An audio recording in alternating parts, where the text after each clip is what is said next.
কর্মসংস্থান পরিস্থিতি প্রতিবেদন। কর্মসংস্থান পরিস্থিতি প্রতিবেদন মাসিক ভিত্তিতে প্রকাশিত হয়।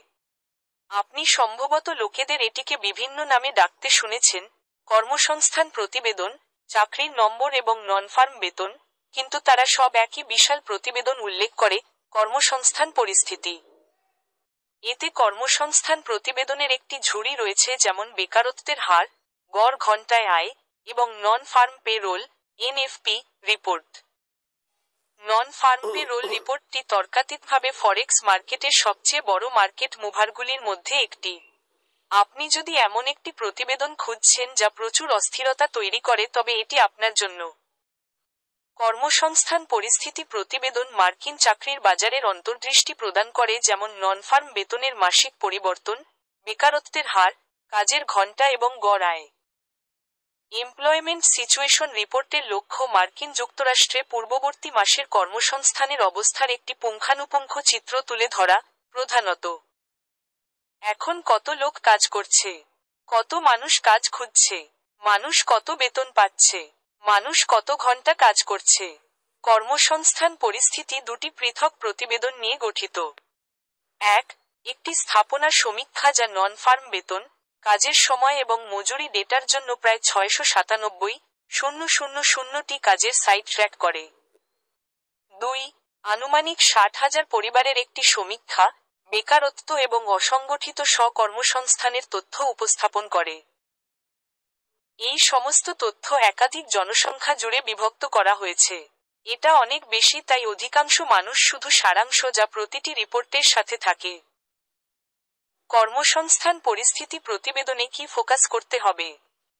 কর্মসংস্থান পরিস্থিতি সাধারণত 5টি প্রধান বিভাগ অনুযায়ী ডেটা সংক্ষিপ্ত করে। 1. নন ফার্ম বেতন। নন ফার্ম বেতনের সংখ্যা প্রতিটি মার্কিন সেক্টর এবং শিল্প বিয়োগ কৃষিকাজের মোট পূর্ণ এবং খণ্ডকালীন কর্মীদের মোট সংখ্যা উপস্থাপন করে। যখন প্রাইভেট পে রোল হাইলাইট করা হয়, তখন সব সরকারি চাকরি বাদ দেওয়া হয়।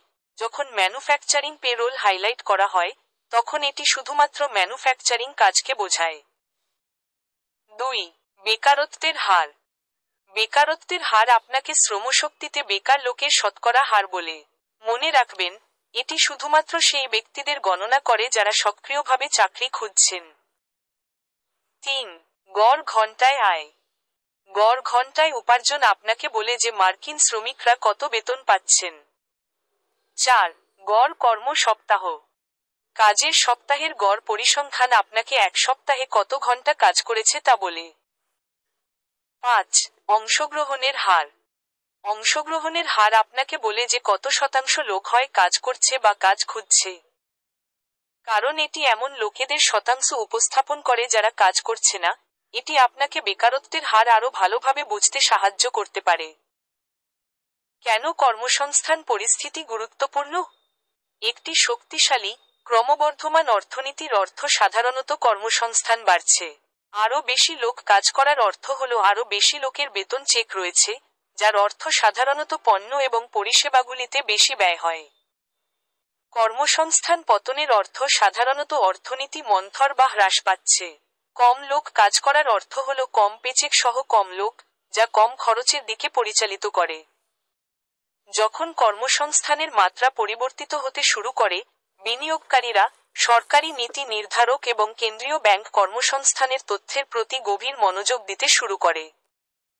কর্মসংস্থান পরিস্থিতি ব্যবসায়ীদের অর্থনীতির ভবিষ্যৎ দিক নির্ণয় করার একটি উপায় দেয়। যখন এটি অর্থনৈতিক প্রতিবেদনের কথা আসে যা কখনো কখনো বাজারকে সরিয়ে দেয়, তখন কর্মসংস্থান পরিস্থিতি যুক্তিযুক্তভাবে অনেক ওজন রাখে। মার্কিন কৃষি কাজ বাদ দিয়ে, এই প্রতিবেদনটি 89% চাকরিকে কভার করে যা সমগ্র অর্থনীতিকে চালিত করে।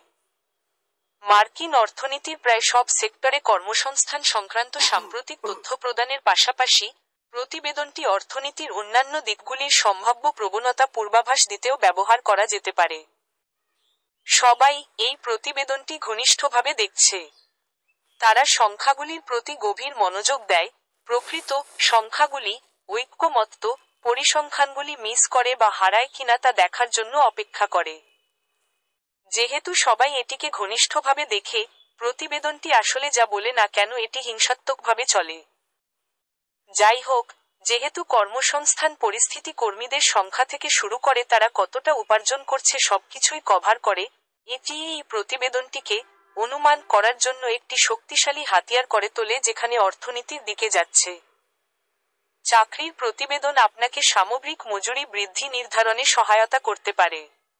উদাহরণস্বরূপ, বাজারের অংশগ্রহণকারীরা মাসের সামগ্রিক মজুরি বৃদ্ধি কত ছিল তা পরিমাপ করতে গড় ঘন্টায় আয় বৃদ্ধি এবং গড় কর্ম সপ্তাহের দৈর্ঘ্য ব্যবহার করতে পছন্দ করে। এটি গুরুত্বপূর্ণ কারণ এটি ভোক্তার স্বাস্থ্যের পূর্বাভাস দিতে সাহায্য করতে পারে, যা মার্কিন অর্থনীতির প্রায় 2/3 চালিত করে। উদাহরণস্বরূপ, যদি শ্রম বাজার বাড়ছে, তার মানে আরও বেশি লোক অর্থ উপার্জন করছে। যত বেশি লোক অর্থ উপার্জন করবে, তত বেশি ব্যয় হবে। বেশি খরচের ফলে জিডিপি উচ্চতর হয় এবং জিডিপি আমার বন্ধু, অর্থনীতির বিস্তৃত পরিমাপ। প্রতিষ্ঠা জরিপের কিছু দানাদার, চাকরি বিভাগ নির্দিষ্ট ডেটা ব্যবসায়ীদের নির্দিষ্ট সেক্টরের স্বাস্থ্য বিশ্লেষণ করতে সাহায্য করতে পারে। উদাহরণস্বরূপ, জরিপটি আবাসিক এবং বাণিজ্যিক ভবন নির্মাণ, খনির এবং খুচরা কর্মসংস্থানের বিভিন্ন বিভাগে কর্মসংস্থানের পরিবর্তনগুলিকে ট্র্যাক করে। একটি শিল্পী কোম্পানিগুলির স্বাস্থ্যের পূর্বাভাস দিতে নির্দিষ্ট সেক্টর ডেটা ব্যবহার করা হয়। এই ধরনের ডেটা অন্যান্য মূল অর্থনৈতিক সূচকগুলিরও সূত্র দিতে পারে। উদাহরণস্বরূপ, স্থাপনা জরিপ থেকে উৎপাদন কাজের সংখ্যা টেকসই পণ্য ডেটা পূর্বাভাস সাহায্য করতে ব্যবহার করা হয়। এটা মনে রাখা গুরুত্বপূর্ণ, যদিও এক মাসের সংখ্যার সেট একটি প্রবণতা গঠন করে না। আরও সম্পূর্ণ ছবি পেতে সময়কাল জুড়ে প্রবণতা প্রসঙ্গে প্রতিটি ডেটা পয়েন্ট বিবেচনা করা ভালো। কিভাবে কর্মসংস্থান পরিস্থিতি রিপোর্ট মার্কিন ডলার প্রভাবিত করে?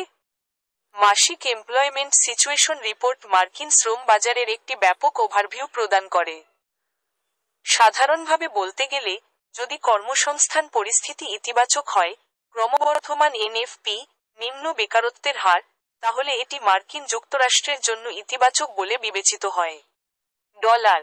অন্যদিকে, যদি কর্মসংস্থান পরিস্থিতি নেতিবাচক হয়, এনএফপি হ্রাস, উচ্চ বেকারত্বের হার, তবে এটি মার্কিন যুক্তরাষ্ট্রের জন্য নেতিবাচক হিসাবে বিবেচিত হয়। ডলার। এটি বলেছে, অন্যান্য অর্থনীতিগুলি কিভাবে মার্কিন যুক্তরাষ্ট্রের সাপেক্ষে চলছে তার বিস্তৃত প্রেক্ষাপটে এবং কিভাবে কর্মসংস্থান ডেটা ফেড, যদি থাকে, দ্বারা ভবিষ্যৎ সুদের হারের সিদ্ধান্তের বাজারের প্রত্যাশা পরিবর্তন করে তার বিস্তৃত প্রেক্ষাপটে বিবেচনা করতে হবে। এই রিপোর্ট দেখতে অনেক মজার মতো শোনাচ্ছে। এটা কখন বেরিয়ে আসে? কর্মসংস্থান পরিস্থিতি রিপোর্ট প্রতি মাসের প্রথম শুক্রবার সকাল 8:30 ইটিএ প্রকাশিত হয়। একটি পূর্বাভাস সরঞ্জাম হিসাবে, তবে সংখ্যার অর্থ এবং তারা সম্ভাব্য বাজারের ভবিষ্যতের জন্য কী নির্দেশ করে তা সবসময় পরিষ্কার নাও হতে পারে। শুধু মনে রাখবেন যে এই প্রতিবেদনটি ব্যাখ্যা করা কখনো কখনো শিল্প এবং বিজ্ঞানের মিশ্রণ হতে পারে।